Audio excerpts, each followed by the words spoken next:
There's nothing to do in the garden. There's nothing to do. And I want to make a video. So I'm going to talk about sourdough, specifically sourdough starter. I've seen a bunch of videos showing people how to make it, and they make it seem so complicated. And it's not complicated at all. You could probably put some flour and water in a jar and just leave it there, and it would probably turn into I don't know if it would or not. But I'm going to show you the process that I use to make sourdough starter. Very, very easy. You just have to give it a little bit of time, a little bit of patience, and you'll get there. So it's day one. On day one, you want to start with whole wheat flour. I'm putting in 3/4 cups of wheat flour, and then I'm putting in a 1/2 cup of lukewarm water. Not hot warm water, just lukewarm water. Because you don't want to kill the yeast. If it's too hot, it'll kill the yeast, and it's not going to be good. So you want to start with like lukewarm water, stir it up, put a breathable lid on top, and leave it there till the next day.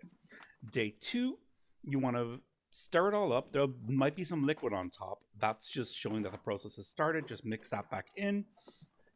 Remove all but a 1/4 cup of starter.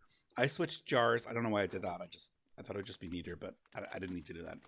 Anyhow, so you remove all but a 1/4 cup, and then you add a 1/2 cup of water, warm water, lukewarm water, and a 1/2 cup of all-purpose flour. So you've switched to regular all-purpose flour, not bread flour, not wheat flour, just regular flour. Mix it all up, put the breathable lid on, and then you just leave it there overnight. That's pretty much it for day two. Day three, you repeat the process. I am putting the starter that I'm removing into a container that I'm going to keep in the fridge. Each day, as I remove more and more of the excess starter, the discard, I'm going to put it into that container. I'm going to put that on the fridge, and I'm going to store it, and I'm going to use it in other ways in the future. I'll make a video showing. I'm going to make this really nice tortillas. Super easy, super versatile. Love it, love it, love it. So basically, you're going to repeat this process until the starter doubles in size by itself in 6 to 8 hours. So every day you're removing all but a 1/4, then adding a 1/2 cup of water, 1/2 cup of all-purpose flour, and you're just trying to kind of see what happens. In the first few days, there might be some bubbles and stuff. That means it's starting, but you're not ready.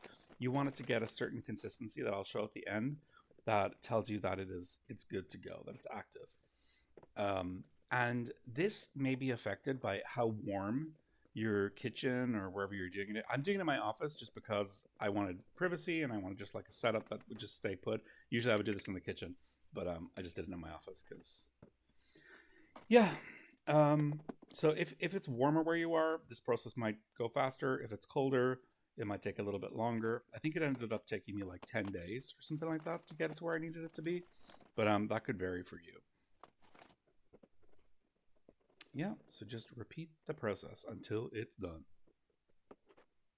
It is truly one of those things that you just have to trust the process. And you don't want to use it before it's done. So you really, really need it to get it to the correct consistency, which I'll show you in the next clip. I skipped the days and I jumped forward to day 9.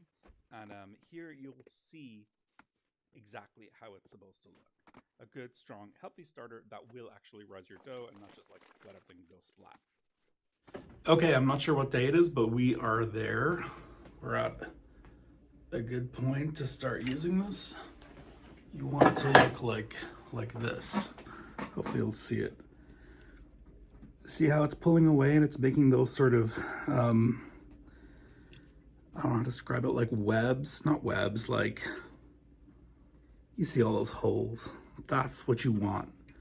That's how you know it's good to go. So I'm gonna feed this tonight and I'm gonna make some sourdough tomorrow. And I'm gonna find some uses for the discard that I've been saving this whole time.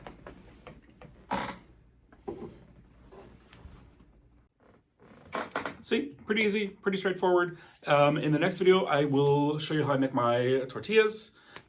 Very, very easy and a good use for the discard because you do end up with quite a bit of discard at the end. So it's nice not to waste it. There's a ton of ways you can make pancakes. You can just use it in your regular baking, lots of things. I'm learning, but how I use it typically is tortillas, because I love tortillas and I use them all the time. So that's what I'm going to show you in the next video. Peace!